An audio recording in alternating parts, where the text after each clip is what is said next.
আসসালামু আলাইকুম ওয়া রাহমাতুল্লাহ। প্রিয় দর্শক, আশা করি মহান আল্লাহ রাব্বুল আলামিনের অশেষ মেহেরবানিতে আপনারা সবাই ভালো আছেন। আজকে আমরা আলোচনা করব শাওয়াল মাসের ৬ রোজার গুরুত্বপূর্ণ ফজিলত নিয়ে। রমজানের পরেই আসে শাওয়াল মাস। এ মাসই ঈদুল ফিতরের বার্তা নিয়ে আসে। রমজানের ফরজ রোজা পালনের পর শাওয়াল মাসে ৬টি নফল রোজা রয়েছে। এই রোজা পালনের বিশেষ গুরুত্ব ও ফজিলত রয়েছে। আবু আইয়ুব আনসারী রাদিয়াল্লাহু আনহু একটি হাদিস বর্ণনা করেছেন।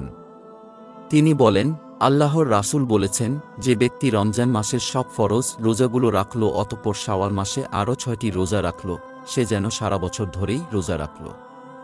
সহিহ মুসলিম হাদিস 1164। শাওয়ালের ৬টি রোজার মাধ্যমে রমজানের রোজার শুকরিয়া আদায় করা হয়। যখন কোনো বান্দার আমল আল্লাহ তাআলা কবুল করেন, তখন তাকে অন্য নেক আমলের তাওফিক দেন।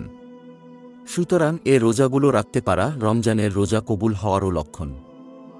রাসূল সাল্লাল্লাহু আলাইহি ওয়াসাল্লাম নিজে এ রোজা রাখতেন এবং সাহাবায়ে কেরামদের রোজা রাখার নির্দেশ দিতেন। শাওয়াল মাসের এ ৬টি রোজা পালন করা রাসূল সাল্লাল্লাহু আলাইহি ওয়াসাল্লামের সুন্নাত। যেহেতু রাসূল নিজে তা আমল করেছেন এবং আমল করার নির্দেশ দিয়েছেন, মাসের যে কোনো সময় এ রোজা আদায় করা যায়। ধারাবাহিকভাবে বা মাঝে মাঝে বিরতি দিয়েও আদায় করা যায়।